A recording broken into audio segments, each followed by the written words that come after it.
Welcome to Watch Me Go Broke. You know, somebody asked me, hey, why don't you discuss prices in your videos? And the answer to that is very simple. I don't want my wife to know how much I spend on watches, and so far she hasn't watched any of these videos, so I'm kinda in the clear. Or at least I'll have a head start if she does start watching them. Now today I'm going to be discussing the Timex Viscount, which is something you can pick up on eBay for $25 to $45. That's a price I feel comfortable mentioning. Don't forget to like and subscribe to this channel, and if you like this video, share it. You can also follow me on Instagram at WatchMeGoBroke. So let's awkwardly bend over a table and take a look at a Timex from the past. All right, everybody. Today on my wrist, I'm wearing my SKX 007 on a Blue Shark Alpha Shark NATO Connery strap. Love this strap. Blue Shark NATOs, really good quality NATOs. And there is the watch in question. This is going to be a Timex Viscount series, as best as I can put together. There's not a lot of information on this watch that I can find just doing research. Originally, when I bought it off of eBay, I was hoping it was from the 1960s, but it's looking like that this model is going to be from 1980, I believe, just from what I can cobble together. There's not a tremendous amount of information on this particular watch, so if you guys have one or you know anything about them, please let me know in the comments, because any information you can provide about this watch, I would really appreciate it. You've got a 35mm case. It's going to be 37 millimeters with the crown, a thickness of 11.5 millimeters, a lug to lug of 40 millimeters, and a lug width of 18 millimeters. So you're looking at a pretty small watch. And like I said in an earlier video, 36 is really as low as I go to wear, but hey, 37 with the crown, I think that counts. So this is an automatic watch, and I believe that it also hand winds. So I'm going to attempt to do this, and it is quite loud to wind. Let's give her a few winds there and see if she starts cranking up. I'm either winding the watch or completely shredding the movement, but we will see in just a second. Quite a few winds it is taking to get her going. I know I can shake it, but I like to do things that are a little weird. You can hear her winding. I'm assuming that's winding, and I can feel a little bit of a snapback, so I think that it is winding, but it really should not take this long to fire up.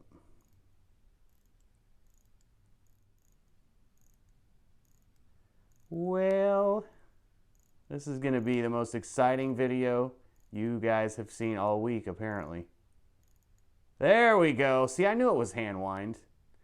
Okay, so just for future reference, you have to wind it about 55 times before you get it to start ticking, which is a little bit much. Now, I don't have any history on this watch. I purchased it off eBay for, I think it was like $25, something like that. It looked really neat, and I figured the guy said it ran, so I was excited. Now, I'll throw up a photo of the movement that's inside it. So as far as I can tell, this is going to be a movement 107, 108, or 109. I say that because those were manufactured up until the late 70s.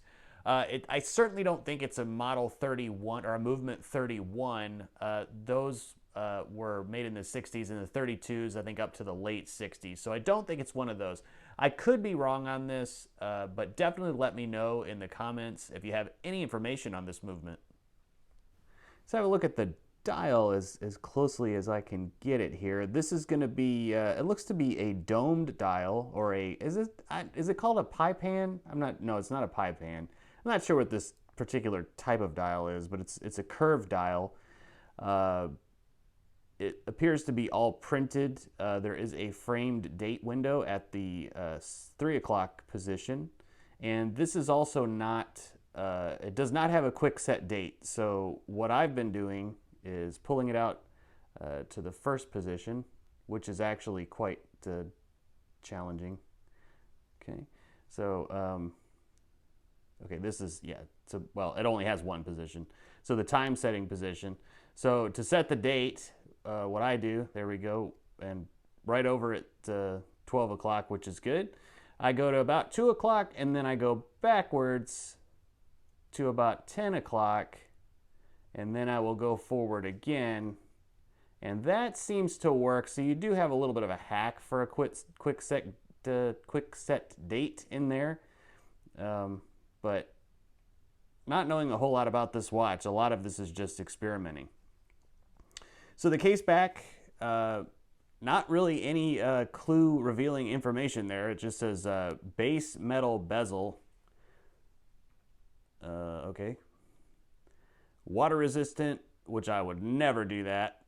Base metal bezel. I'm assuming that they're referring to just the rest of the case as base metal. That's probably coated in some sort of bronzish, not paint, I don't know, stain. I don't know how they do this back in the day. I wish I was more informed about this stuff, because I'd really like to let you guys know. I just really enjoyed this watch. I enjoy wearing it, and so I wanted to do a little quick video to show you guys. Now the crystal, it does appear to be plexiglass, maybe acrylic. There's a little bit of a distortion when you look at it, but it's really just cool. It is beat to hell. You can see at the 3 o'clock mark, there are quite a substantial amount of scratches. I did polywatch this, but I think some of those are so deep, you're just going to have to live with it. It's not necessarily noticeable. Under the lights here, you know, it's pretty noticeable, but generally, you don't notice it when you're wearing it. Just below the 6 o'clock marker, there is a printing that says Taiwan. So I know a lot of these are made in Great Britain. Clearly this is not the case with this one, and I'm sure the price reflects that.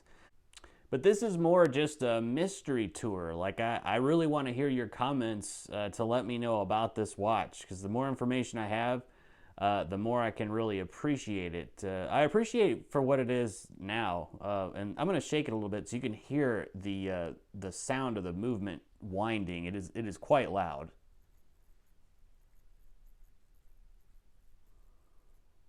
Yeah, so I'm a good bit ways away from the microphone, and you can still hear it pretty good. The hands are just cheap, kind of standard baton style hands, but the fact that this is an automatic from 1981, that's where the charm is for me. I really think that it's great, and it actually keeps really good time, surprisingly. And I don't know if it has been serviced. The photo that I showed you with the case back off, it doesn't look overly clean, so I would venture to guess that this had never been serviced.